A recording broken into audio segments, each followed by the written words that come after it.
할렐루야. 우리 자로 인사합시다. 우리는 순례자입니다. 예배 성공이 곧 세계 복음화입니다. 습관적으로 건성으로 예배 드리지 말고 중심을 담고 사모하는 마음으로 오늘 예배에 임하시기를 바랍니다. 오늘 제목이 그리스도 예수의 좋은 병사입니다. 그러므로 신자는 훈련 받아야 합니다. 한번 따라할까요? 훈련. 꼭 그런 걸 받아야 됩니까? 무조건 받아야 합니다. 우리가 훈련받는 것은 하나님의 뜻입니다.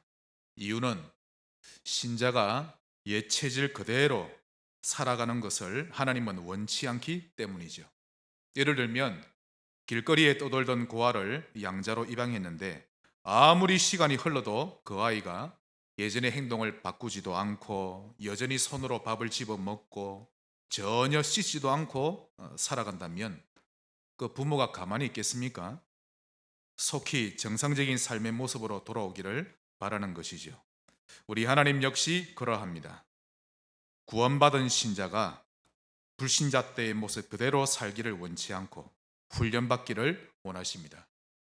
그런데 요즘은 교회에서 목사님이 오직 복음 또는 오직 기도, 전도 이런 설교를 하면 너무 거북스러워하는 교인들이 많기 때문에 거의 대부분의 설교 내용이 바람직한 행실이나 윤리에 관한 설교가 주를 이룹니다. 그러다 보니 날이 갈수록 전쟁터에 나갈 수 있는, 즉 싸울 수 있는 신자는 없어지고 하나같이 불신앙에 타협하거나 주저앉거나 갈등하는 신자들 뿐입니다. 현장에서 복음 하나 제대로 설명하지 못하면서 교회 안에서는 자기 주장만 내세우고 있는 것이 현 교회의 시간표입니다. 복음을 누리면서 전도자로 삽시다. 못난 신자가 아니라 멋있는 신자로 사시기를 바랍니다.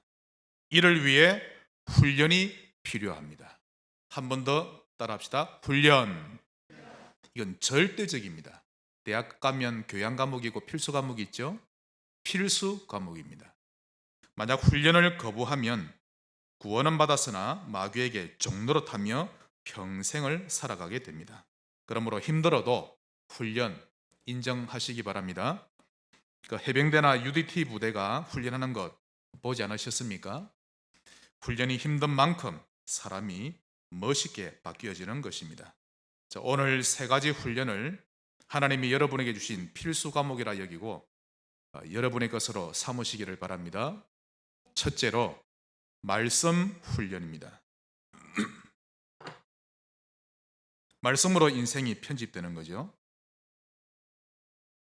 성인 군자의 말로 여러분의 인생을 편집하지 말고 하나님의 말씀으로 편집하시기를 바랍니다. 우리는 영적 군사입니다. 군사로 살아가려면 당연히 훈련 과정이 있어야 하는 것 아닙니까? 자, 이제 우리가 군사 훈련을 받아야 되겠는데요. 훈련 중에 가장 먼저 받아야 될 훈련은 바로 무기를 가지는 것과 그것을 다룰 줄 알아야 하는 것인데 그 무기가 바로 여호와의 말씀입니다. 에베소서 6장 17절에 분명히 말씀하고 계시죠. 성령의 검, 곧 하나님의 말씀을 가지라. 말씀을 어떻게 하라고요? 가지라. 성도가 입어야 할 전신갑주 중에 유일한 공격용 무기입니다. 그런데 놀랍게도 신자들이 이 무기를 가질 줄을 모릅니다. 가져도 되고 안 가져도 되는 줄 착각하고 살고 있죠. 그런 면에서 다윗은 정말 최고의 좋은 군사입니다. 시편 12편 6절에 여호와의 말씀은 순결하며 흑도가니에 7번 단련한 은과 같도다. 얼마나 말씀을 체험하고 누렸던지 참 멋있는 군사죠.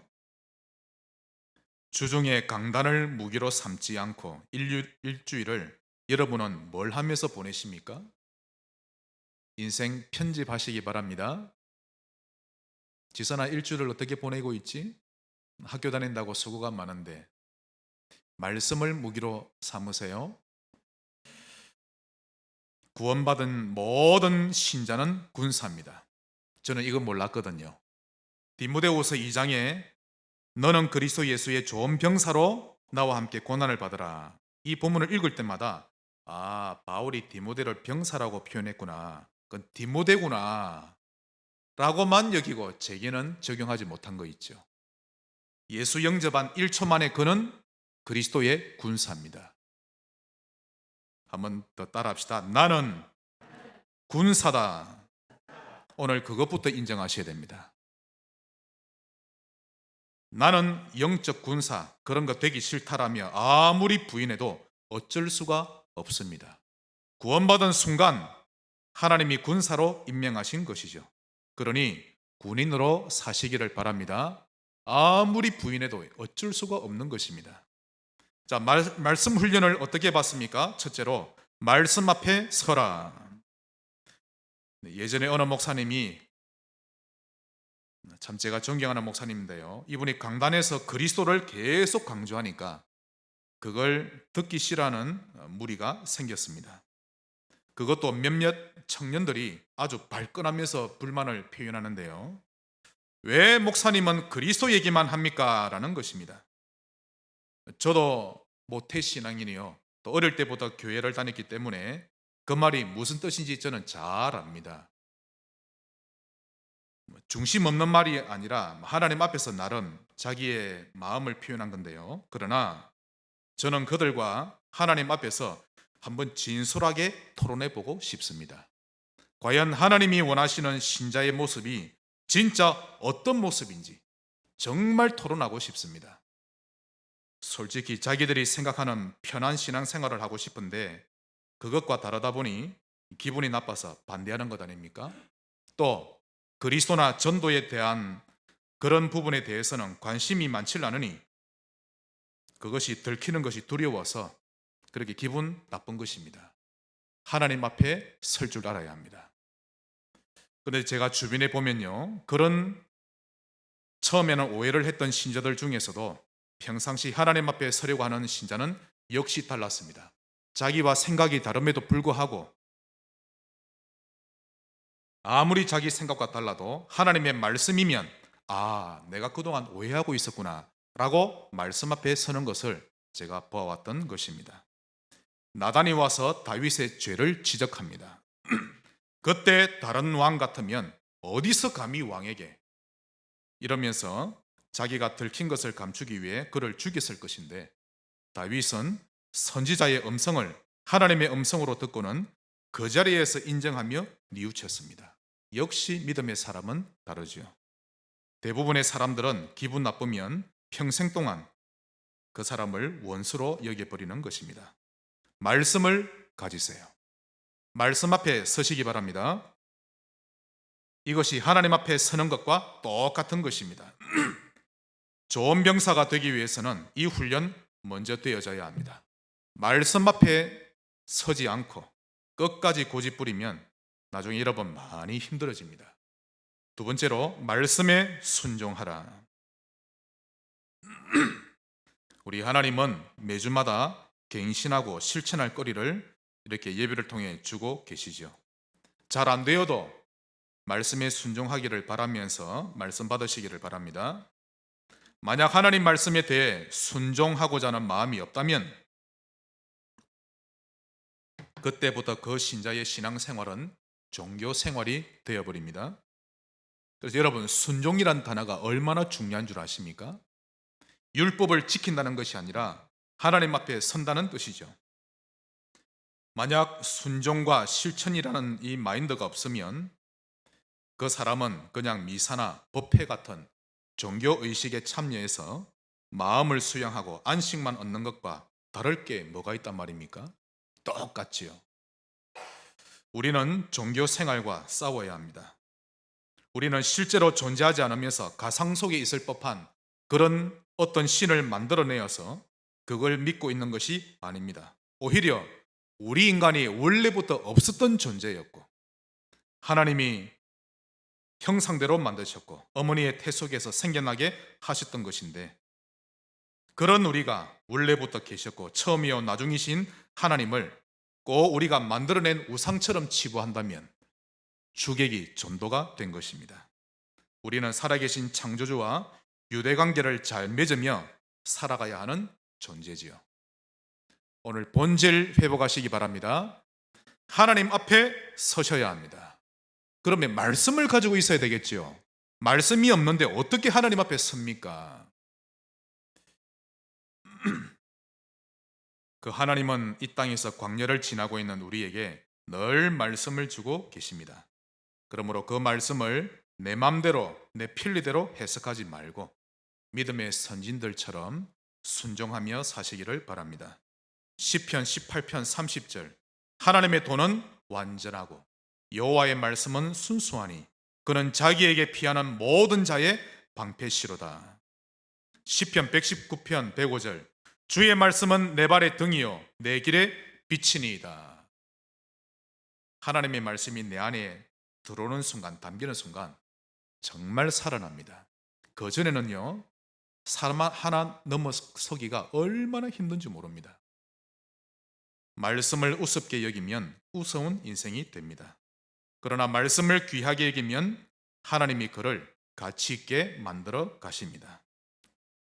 그러므로 예배 때 주시는 하나님의 말씀을 가벼이 여기지 말고 새겨들으며 순종하려는 그런 자세를 꼭 가지시기 바랍니다. 이게 훈련입니다.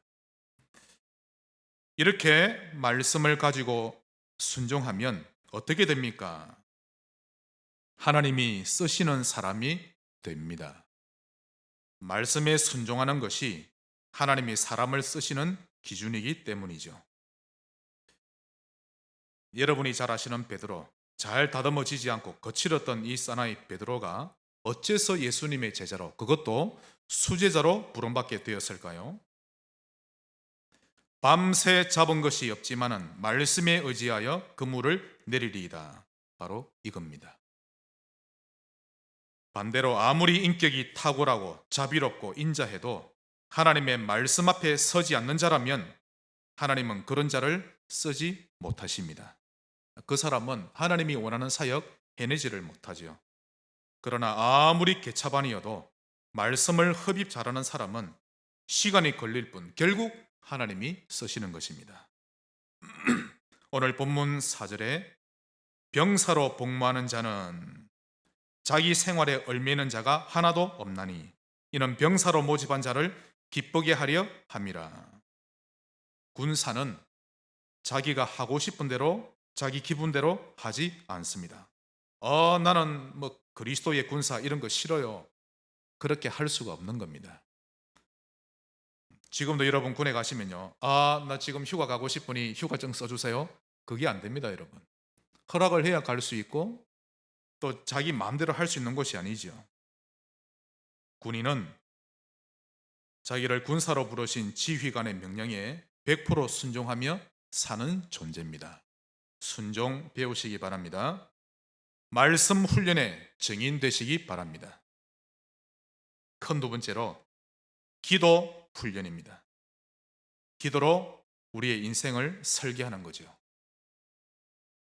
기도는 한마디로 하나님의 영을 내가 받아들이는 겁니다. 일주일 동안 기도 생활 하셨습니까? 오늘부터 새롭게 시작하시기 바랍니다. 기도 훈련, 이 훈련 절대적으로 필요합니다. 마태복음 16장 19절 내가 천국 열쇠를 내게 주리니 땅에서 매면 내가 무엇이든 메어주고 땅에서 무엇이든 풀면 내가 풀어주리라. 즉 기도하면 된다는 결론이 나야 합니다. 즉 이 말은 하나님과 소통 24 할 수 있는 신자 되기로 결단하는 것이죠. 천국 열쇠를 사용 잘하는 신자 되시기 바랍니다. 말씀을 읽기 전에는 식사도 하지 않겠다. 기도하지 않고는 내가 잠들지 않겠다라는 결단도 필요합니다. 그리한다면 참 인도받는 신자가 되겠죠. 영적 군사로 부름받은 자는 기도 훈련을 잘 받아야 합니다. 즉 하나님과 소통을 잘 할 줄 알아야 합니다. 전쟁터로 나간 자가 본부와 소통이 안 되면 자기 마음대로 싸우는 거 아닙니까? 지도를 잘 받아야 되지. 또 그게 상식 중에 상식인데요. 소대장이 대대장의 지시를 받지 않으면 그 소대장은 자기 소대원들을 다 죽이게 되는 것입니다. 각 가정의 부모는 하나님과 자주 통화해야 합니다. 그렇지 않으면 가족이 모두 힘들어집니다. 우리 부모님들은 기도하는 부모님 되시기 바랍니다. 길게 하는 것이 중요한 것이 아니라 짧게 하더라도 중심을 들이는 것이 중요합니다. 우리 랩런트들은 자기 인생을 자기 멋대로 설계하지 말고 자기 마음대로 계획 잡고는 마음대로 움직이지 말고 내가 처한 그 자리에서 영적 서밋부터 되시기 바랍니다. 기도가 전도의 시작이죠. 그러므로 기도 훈련의 첫째로 기도 다락방을 시작하라. 무슨 다락방요? 기도 다락방. 혼자 하든 여러 명이 하든 이 다락방을 먼저 해야 합니다. 사도행전 1장 14절 마음을 같이하여 오로지 기도에 힘쓰더라. 이 지역을 살려달라고 기도를 시작할 수 있는 모임, 그런 모임이 없습니까? 너무 상식적인데 신자가 이 모임이 없습니다. 사도행전 2장 1절로 4절 힘을 얻을 때까지 마가다락방에 모여서 기도를 시작했는데요. 10일간 기도했더니 세계를 움직이는 역사가 일어났습니다. 이들은 복음으로 결론난 자들의 기도였죠. 이것을 보고 다락방이라고 합니다. 그러므로 혼자 하든 여러 명이 모여서 하든 말씀 운동이 일어나기 위한 기도 시작하시기를 바랍니다. 이것이 다락방의 시작입니다. 지역을 두고 기도하기 위해 모일 수 있는 모임 꼭 회복하시기 바랍니다. 만약 내게 기도가 없다면, 내가 다른 건 다 하는데 기도가 안 된다면 빨리 여러분의 신앙생활 점검해야 합니다. 분명히 온전치 못한 영적 상태일 건데요. 그런 상태에서 무언가를 결정 내린다면 또다시 실패하려고 작정한 것과 똑같습니다. 반대로 기도가 되고 있다면 그걸 계속 지속한다면 하나님의 인도를 받을 것입니다. 기도에 승리하는 자가 신앙생활에 승리합니다. 그러므로 소통하는 법 훈련받으시기 바랍니다. 기도 훈련 두 번째로 대상을 정하는 기도 다락방 시작하시기 바랍니다.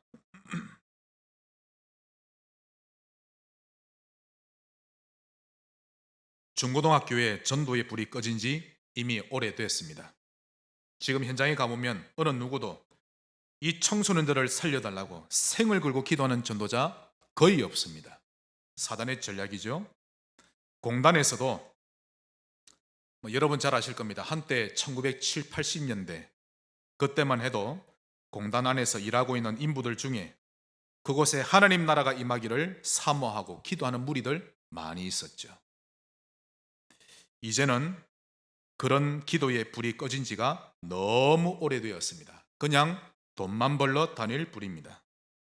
또한 교회가 죽이 되든 밥이 되든 성도들은 관심이 없어졌고 우리 교회 후대들이 어떻게 살고 있는지 별 관심도 두지 않습니다. 조금만 상처받으면 교회 안 나오고 조금만 힘들면 옮겨버리고 그냥 내 가족, 내 일에만 신경 쓸 뿐입니다. 이번 주간 회개하시기 바랍니다. 회개란 유턴을 한다는 뜻입니다. 하나님은 말씀하시기를 성막 안의 불은 절대 꺼트리면 안 된다라고 분명히 경고하셨는데 성막, 회막, 장막 모든 불이 다 꺼져버렸습니다. 여러분의 장막과 회막에는 오늘 불이 붙기를 바랍니다. 이를 위해 우리 교회에는 오늘 장로님 기도하신 대로 전문 사역자가 필요합니다.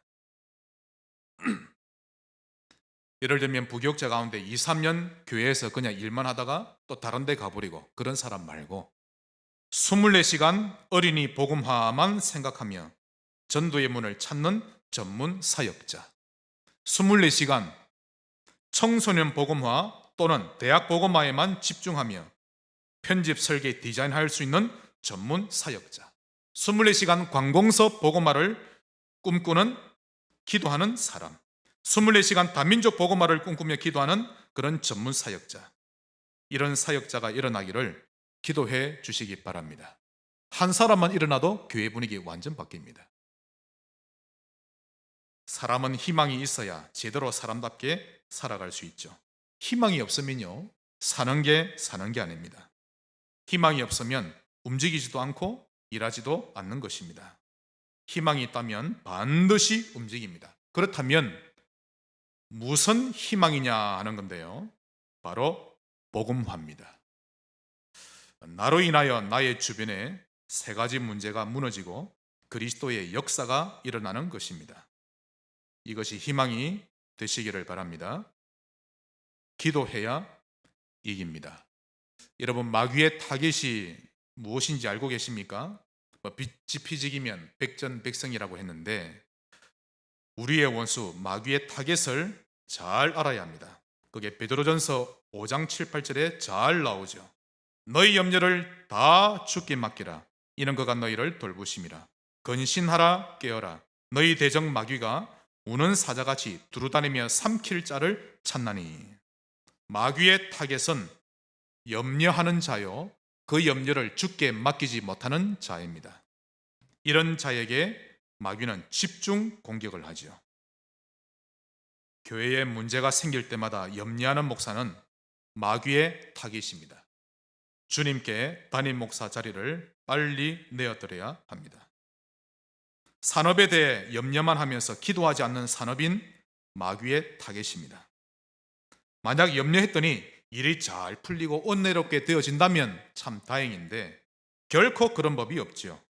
주께 맡기지 못하는 자를 마귀는 삼킵니다. 영적 상태가 잡힌다는 뜻입니다. 그래서 아무것도 염려하지 말고 감사기도할 수 있어야 하는 것입니다. 시편 23편 1절, 여호와는 나의 목자시니 내게 부족함이 없으리로다. 이 말씀과 똑같은 구절이 있습니다. 빌립보서 4장 6, 7절, 아무것도 염려하지 말고, 여호와는 나의 목자시니 내게 부족함이 없으리로다. 아무것도 염려하지 말고, 다만 모든 일에 기도와 간구로 너희 구할 것을 감사함으로 하나님께 아뢰라. 그리하면 모든 지각에 뛰어난 하나님의 평강이 그리스도 예수 안에서 너희 마음과 생각을 지키시리라. 다윗이나 바울이나 영적 상태 똑같죠. 마귀는 죽지 않습니다. 이게 무슨 뜻일까요? 죽지 않으면 마네킹처럼 이렇게 가만히 있습니까? 마귀가 죽지 않았다는 말은, 또 죽지 않는다는 말은 마귀는 계속해서 활동한다는 뜻입니다. 쉬지 않고 속이며 죽이고 도적질을 하는 것이죠. 요한복음 10장 10절, 도둑이 오는 것은 도둑질하고 죽이고 멸망시키려는 것뿐이요. 이런 마귀에게 승리하는 비밀은 기도하는 것입니다. 마가복음 9장 29절에 기도 외에 다른 것으로는 악령이 나가질 않느니라.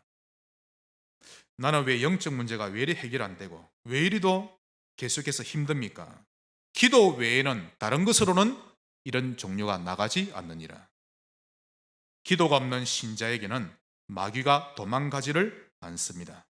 억지로라도 기도 타임 가지시기 바랍니다.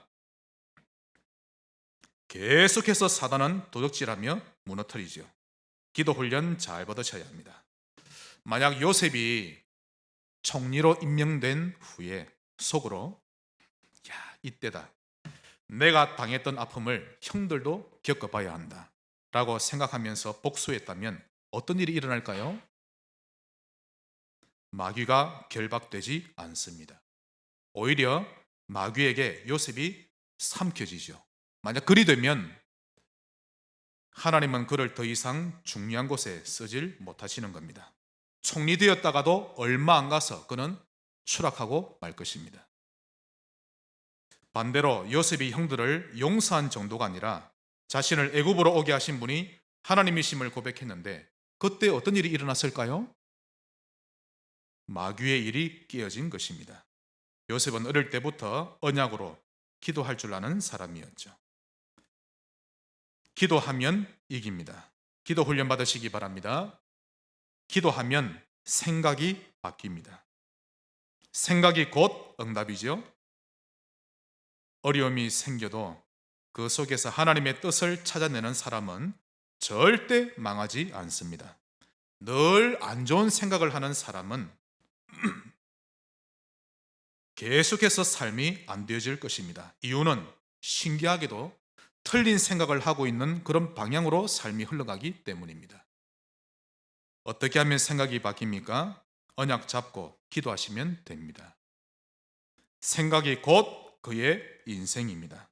그러므로 하나님을 자주 인정하시기 바랍니다. 하나님의 주권을 인정하고 지구의 역사와 내 인생의 주권자가 하나님이심을 인정하시면 됩니다. 자주 인정해 보세요.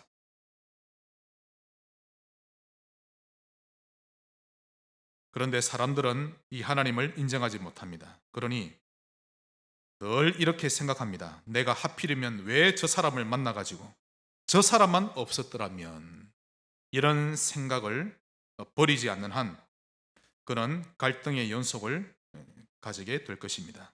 하필이면 내가 왜 이런 가정에 태어났지? 하필이면 왜 이 교회로 왔지? 이런 사람은 절대 응답받지 못합니다. 내가 서 있는 곳이 진정한 선교지입니다. 하나님이 축복을 문제라고 하는 포장지 속에 담아서 줬는데 그걸 축복으로 전혀 받아 누리질 못하죠. 이보다 더 응답 못 받는 사람이 있는데요. 나는 왜 못났지?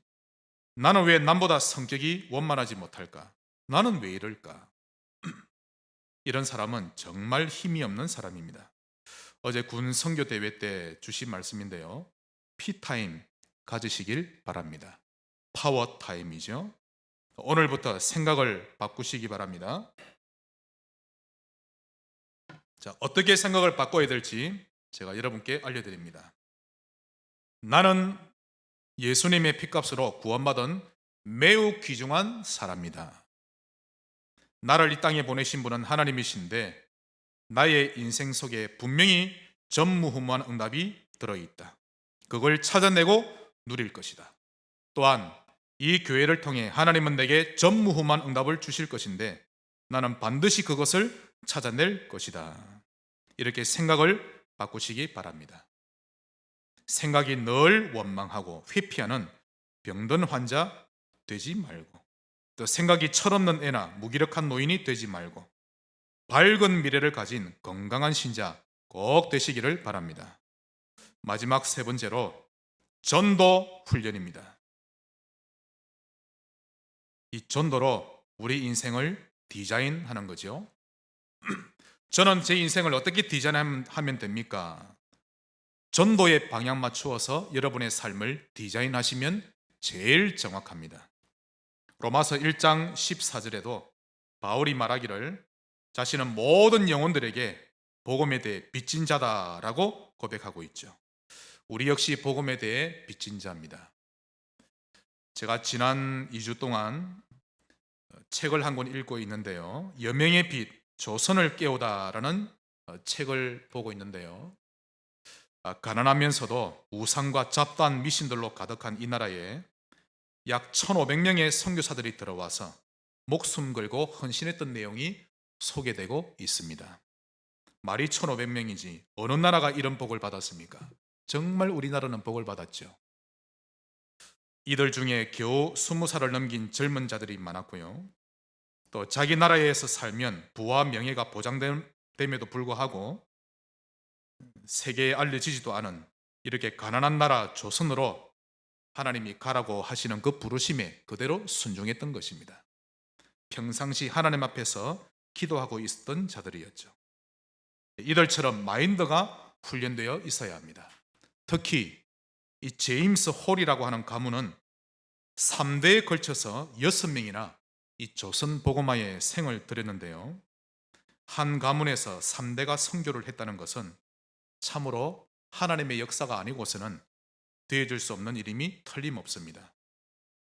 즉 선교사 부부가 자기 어린 아이들을 데리고 한국에 와서 사역을 하다가 두 아이가 자라서 미국으로 가서 의사 공부를 하고 면허를 딴 이후에 다시 한국으로 와서 또 선교 사역하고, 그들이 자라서 결혼해서 낳은 아이들이 자라서 또 미국으로 가서 의학 공부를 하고 다시 한국으로 와서 선교 활동을 펼치는 겁니다. 그들 6명은 모두 지금 경기도 양화진에 있는 묘지에 묻혀 있죠. 우리는 우리 주변 사람들에게조차 전도하는 것을 거북해하고 마음조차 먹질 않고 사는데, 저들은 하나님의 부르심을 흔쾌히 받아들이고는 시간, 물질, 생명 다 드리면서까지 이 나라의 복음화를 위해 헌신했던 것입니다. 또한 안타깝게도 많은 선교사들이 사역을 하던 중에 건강을 잃고 죽은 자들이 많았습니다. 과다 업무로 또 스트레스로 건강을 잃거나 우리나라 풍토병 또 전염병에 걸려서 대부분이 그렇게 많이 죽었습니다. 저는 책을 읽으면서 하나님이 왜 저 귀한 사람들을 좀 고쳐주지 않으셨을까, 그런 의구심이 생기기도 했지만 결과적으로 보니 그들의 죽음으로 전도의 문이 더 크게 열리기도 했던 것입니다. 결론적으로 우리는 그들에게 빚을 졌습니다. 전도자로 사시기를 바랍니다. 조선시대였던 1932년에 한국에 첫 발을 내디딘 첫 선교사 귀칠라프라고 있거든요. 독일 목사입니다. 1832년부터 일본이 패망했던 1945년까지 우리 땅에 들어왔던 선교사가 총 1502명, 그리고 1884년부터 1984년 100년 동안 한국을 찾아온 선교사는 그들 가족까지 포함해서 2259명. 하나님이 이 가난한 나라를 선교의 대국으로 쓰시려고 어마어마한 선교사들을 보내신 것입니다. 우리나라만큼 복을 받은 나라가 어디 있단 말입니까? 우리는 빚어진 자들입니다. 이런 나라가 복음이 없어져 가고 있습니다. 에스겔 3장 우리 16절로 21절을 한번 같이 보겠습니다.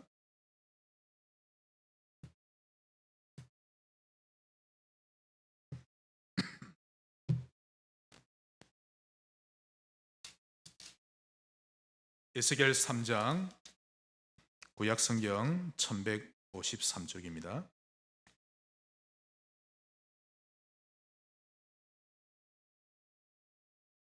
에스겔 3장 16절로 21절인데요. 구원받은 모든 신자에게 주신 말씀입니다. 제가 읽습니다. 7일 후에 여호와의 말씀이 내게 임하여 이르시되, 인자야, 지금 우리에게 주신 말씀과 동일합니다. 내가 너를 이스라엘 족속의 파수꾼으로 세웠으니 너는 내 입의 말을 듣고 나를 대신하여 그들을 깨우치라. 가령 내가 악인에게 즉 불신자에게 말하기를 너는 꼭 죽으리라 할 때에 네가 깨우치지 아니하거나 말로 악인에게 일러서 그의 악한 길을 떠나 생명을 구원하게 하지 아니하면, 즉 전도하지 아니하면 그 악인은 그 죄악 중에서 죽으려니와 내가 그의 핏값을 내 손에서 찾을 것이고, 내가 악인을 깨우치되 그가 그의 악한 마음과 악한 행위에서 돌이키지 아니하면 그는 그의 죄악 중에서 죽으려니와 너는 내 생명을 보존하리라. 또 의인이 즉 신자가恶길로 향해 가고 있는데 그의 공의에서 돌이켜 악을 행할 때에는 이미 행한 그의 공의는 기억할 바 아니라 내가 그 앞에 거치는 것을 두면 그가 죽을지니 이는 내가 그를 깨우치지 않음이니라. 그는 그의 죄 중에서 죽으려니와 그의 핏값은 내가 내 손에서 찾으리라. 그러나 내가 그 의인을 깨우쳐 범죄하지 아니하게 하므로 그가 범죄하지 아니하면 정령 살리니 이는 깨우침을 받음이며 너도 내 영혼을 보존하리라. 즉 내 주변 사람들에 대한 핏값을 하나님이 나에게 찾겠다라고 하신 말씀입니다. 즉 전도죠. 다시 말해서 불신자가 구원받지 못하고 죽었을 때 그들이 한 번이라도 구원의 길을 듣지 못한 채 죽었다면 그 사람 주변에 가까이 있는 신자에게 그 사람의 핏값을 물겠다고 하는 것입니다. 또 신자 가운데 방탕한 자들을 깨우치지 않고 죽으면 그들의 핏값 또한 우리에게 가까이 있는 사람에게 찾겠다는 것입니다. 전도자로 사시기를 바랍니다. 여기에서 사는 분은 미국에 대한 책임 없습니다. 또 서울에 대한 책임 없습니다. 여러분이 살고 있는 삶의 반경, 일주일의 반경 또는 친척, 그들이 여러분을 통해 올바른 복음 받게 되기를 바랍니다. 자, 그러면 전도자가 되기 위해 다음 두 가지에 대해서 반드시 결론 나야 합니다. 첫째로, 지구상에는 세 가지 문제만 해결되면 다 해결됩니다. 이걸로 결론 내셔야 됩니다.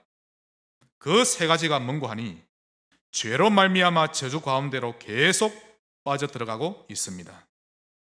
그런데 생명의 근원이신 하나님을 떠나버렸기 때문에 참 안식이 없고 참 지식을 잃어버렸죠. 그 하나님을 떠난 그 인간을 눈에 보이지 않는 악령이 누르는 것입니다. 물을 떠나버린 물고기와 같이 되어버린 그 인간을 낚아채고는 죄의 종으로 부리고 있습니다. 이 땅의 모든 문제는 이 세 가지만 해결되면 다 해결되는 것입니다. 이 부분에 결론 나야 합니다. 그 세 가지를 해결하신 분이 누군가 하니 그리스도십니다. 왕, 제사장, 선지자죠. 잘 알고 있는 내용입니다. 그런데 알기만 할 것이 아니라 이 그리스도로 결론 내시기를 바랍니다. 마태복음 16장 16절 18절에 주는 그리스도시요 살아계신 하나님의 아들이시니이다. 내가 이 반석 위에 교회를 세우리니 음부의 권세가 이기지 못하리라. 그리스도로 결론 나면 교회는 주님이 세우시는 것입니다. 어떤 사람은요, 복음을 실컷 듣고 나서 이런 말을 합니다. 목사님, 전도가 답니까? 저는 여러 번 들었거든요. 특히 교회 생활을 오래 했거나 이제 갓 신학 공부를 하는 신학생들이 주로 이런 말을 합니다. 이런 사람들은 뭐를 못 본 거죠? 세 가지 문제 정말 못 본 겁니다. 이론상으로는 아는데 실제로는 못 본 것입니다. 교회 생활에 대해서는 아주 익숙한데 신앙생활의 본질에 대해서는 모르고 있는 것입니다. 그러니 전도를 교회 안에 있는 다양한 활동 가운데 하나로만 알고 있는 것입니다. 그런 신앙생활은 결국 실패하는 것입니다. 그러니 코로나가 터진 것이죠. 한번 저를 따라 합시다. 오직 전도. 안 그러면 죽는 것입니다. 그러므로 세 가지 문제가 보여지고 예수가 오직 그리스도이심을 깨닫는 것이 본질 중에 본질인 것입니다. 이것이 전도의 출발입니다. 예수 그리스도는 나의 모든 문제를 해결하셨다라는 고백이 되시기를 바랍니다.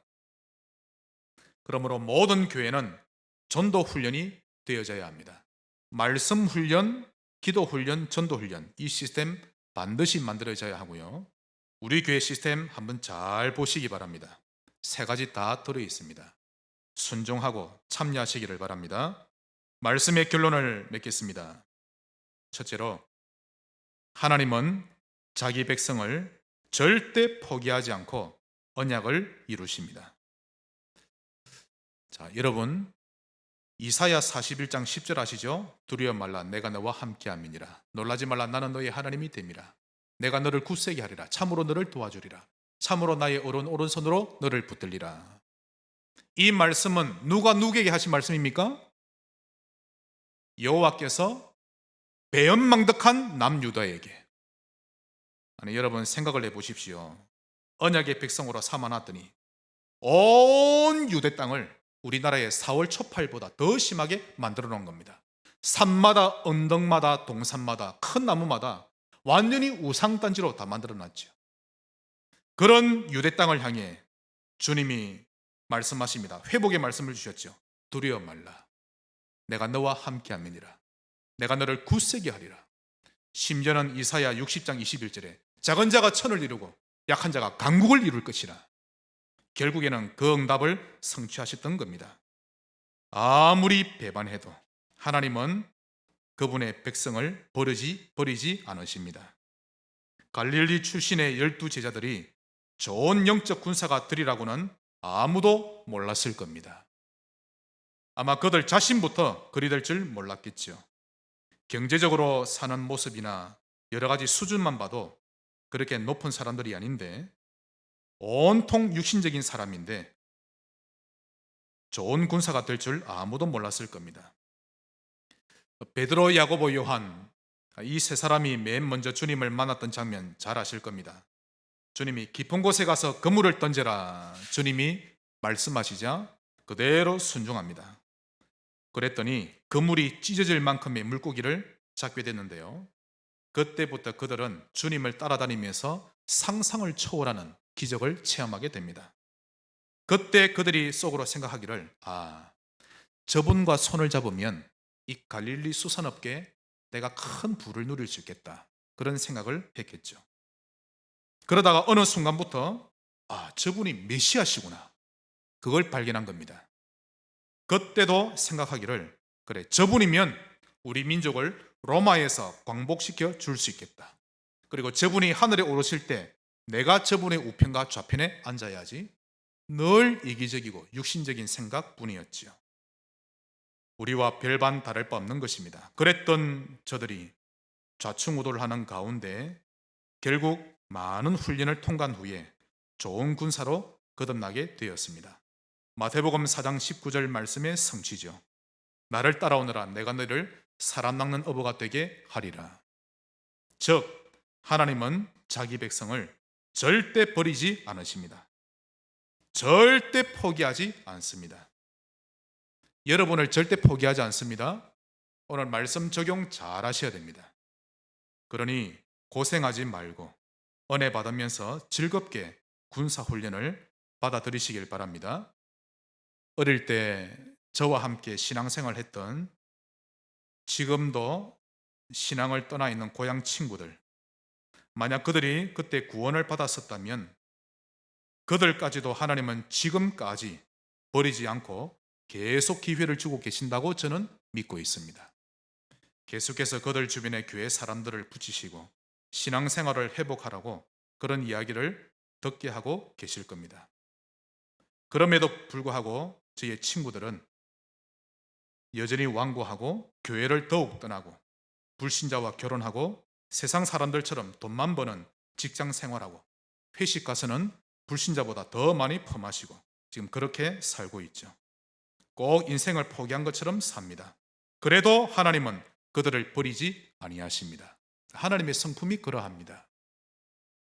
특히 오늘 두 가지 기억하셔야 됩니다. 구원받는 순간 나를 군사로 부르셨습니다. 그리고 하나님은 끝까지 버리지 않습니다. 우리만 고생할 뿐이죠. 결론 두 번째입니다. 훈련의 끝은 수치심, 자존심, 모멸감을 이겨내는 것입니다. 훈련받기 전에는 조금만 존심이 상해도 견디지를 못하고 받았던 은혜를 다 쏟아버리곤 했는데 훈련을 받다 보니 점점 그런 수치심들이 이제는 자긍심과 자부심으로 성화되는데요, 나중에는 자연스럽게 떨쳐낼 수 있게 되는 것입니다. 자존심 상하게 되는 것도 훈련 과정의 일부입니다. 하나님이 여러분을 쓰신다면 더 많이 낮아지게 만드실 겁니다. 그러다 보니 힘들다고 하기 싫다고 내가 영적 군사의 일을 그만둘 수 없습니다. 퇴사할 수도 없죠. 이 땅에서도 국방의 업무를 힘들다고 나 스스로 거절하지 못합니다. 하나님의 말씀에 순종하고 이 훈련 속으로 들어오시기를 바랍니다. 그러므로 그리스도 예수의 좋은 군사가 되는 일을 포기한 채 살지 말고 하나님의 부르심을 인정하고 좋은 병사로 거듭나게 되시기를 예수 이름으로 축원합니다. 하나님 감사합니다. 그리스도 예수의 좋은 병사로 살아가게 하옵소서. 예수님 이름으로 기도합니다. 아멘.